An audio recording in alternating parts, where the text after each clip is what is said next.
안녕하십니까? 축구와 역사 KMSTV입니다. 대한민국의 독립을 위해서 수많은 독립운동가들이 일제에게 맞서는 가운데 의외로 외국인임에도 불구하고 대한민국의 독립을 위해 일제와 맞서 싸운 이들이 존재하는데요. 이번 영상에서 대한민국의 독립을 위해 싸워준 상징적인 외국인 독립 유공자들을 다뤄보도록 하겠습니다. 이번 영상의 목차는 다음과 같습니다. 미국 출신의 선교사였던 호머 헐버트는 유경공원의 교사로 초빙되어 조선에 입국하고 다시금 미국으로 돌아갔는데 이후 아펜젤러 선교사의 요청에 따라 다시 조선에 입국하여 조선을 위해 활동하였습니다.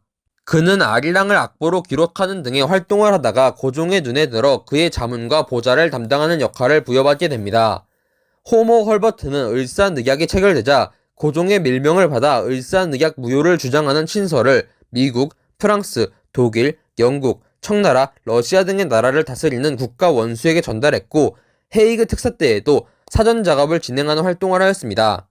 그는 한국이 해방되자 노쇠한 몸을 이끌고 한국에 입국하였는데 그가 밝힌 바에 따르면 한국에 입국한 이유는 고종이 숨겨두었던 내탕금을 되찾아 한국에 건네주기 위함이었다고 합니다.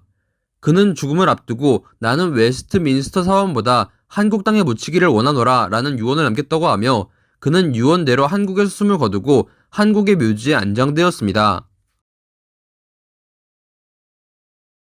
영국의 언론인이었던 어니스트 베델은 러일 전쟁이 발발하자 취재를 하기 위해 대한제국에 입국했었는데 대한제국 국민들에 대한 일제의 탄압이 극심하다는 것을 파악하고 분개했다고 합니다.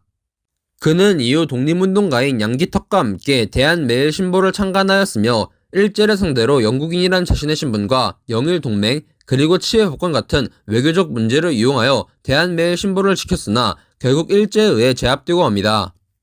베델은 재판에서 금고형을 선고받은 이후 심근 비대증에 걸려 사망하기 전까지 일제의 악행을 지속적으로 폭로하였습니다. 그는 내가 죽더라도 신문은 살려 한국 동포를 구하게 해야 한다라는 유언을 남겼다고 합니다. 영국 태생 캐나다 장로교 선교사였던 프랭크 스코필드는 장 에비슨 박사의 요청을 받아 일제에 합병된 한반도에 입국했다고 합니다. 그는 3.1운동을 해외에 알리는 것을 시작으로 제암리 학살 사건을 해외에 알리는 결정적인 역할을 했습니다. 그는 자신의 영국인이라는 신분을 이용했기에 영일동맹과 치외법권을 내세워 일제로부터 무사할 수 있었죠. 이후 캐나다로 돌아가야 했던 그는 한국이 독립하자 국빈 자격으로 한국에 돌아왔고 한국을 위해 많은 활동을 하며 말년을 보내다가 내가 죽거든 한국 땅에 묻어주고 내가 도와주던 소년과 소녀 그리고 불쌍한 사람들을 맡아주시오 라는 유언을 남기고 숨을 거뒀다고 합니다. 참고로 그는 외국인으로서는 최초로 현충원에 안장되었다고 합니다. 잉글랜드계 아일랜드인이었던 부친과 일본인이었던 모친에 의해 청나라에서 태어났던 조지 루이스 쇼는 한반도에 들어와 일본인 아내 사이토 후미와 혼인하였습니다.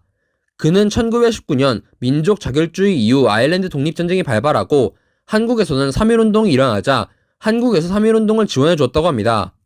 조지 루이스 쇼는 상하이 임시정부와 한국 내 독립운동가들 사이에 연락책을 만들어 주었으며 독립운동가 김가진의 임시정부 망명을 도왔고 비록 실패하긴 했지만 의친왕 망명 계획에도 동참하는 모습을 보여줬습니다.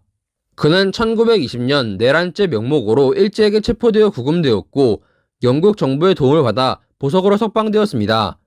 이후 그는 1943년에 중국에서 숨을 거두었다고 합니다. 일본 출신의 인권 변호사로 활동하였던 후세 다치지는 1911년에 일본의 한반도 병합을 침략이라고 규정하며 한국의 독립운동을 지지한다는 태도를 취하고 이후 항일 독립운동가들의 변호사로 활동하는 모습을 보여줍니다.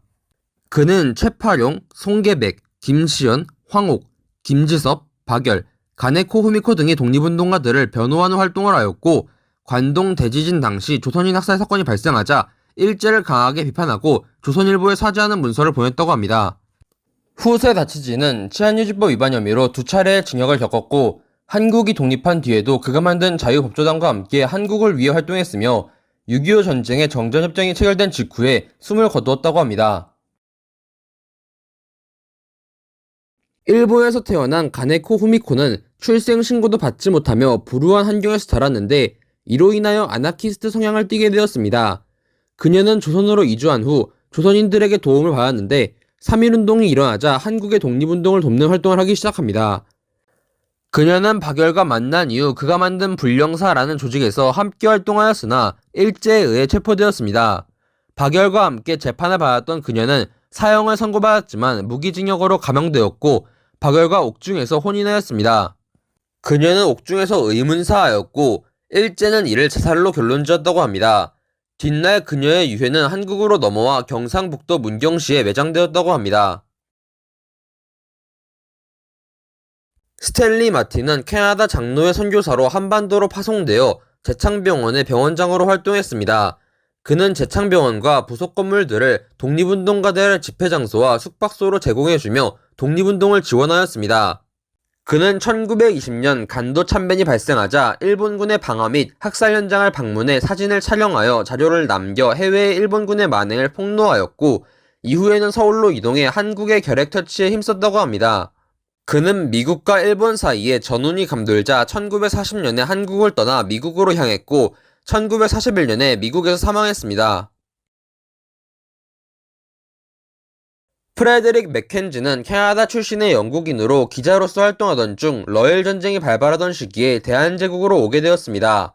그는 일제의 종군 기자로 활동하였으나 이후 대한제국의 의병들을 접하게 된 뒤부터 그들에게 감명을 받아 그들의 활동을 촬영하며 기록을 남겨 대한제국의 독립운동을 전 세계에 알리기 시작했습니다. 프레드릭 맥켄지는 여러 저서를 남기며 활동하던 중에 다시 한번 한반도로 돌아왔는데 그는 이때 제암리 학살 사건을 세계에 폭로하는 활동을 하기도 했습니다. 유럽으로 돌아간 이후 그는 유럽 각국에서 한국의 독립운동에 대해 알리는 책을 만들고 이를 알리는 활동을 하다가 1931년 캐나다에서 숨을 거두었습니다. 준비한 내용은 여기까지입니다. 시청해주셔서 감사합니다.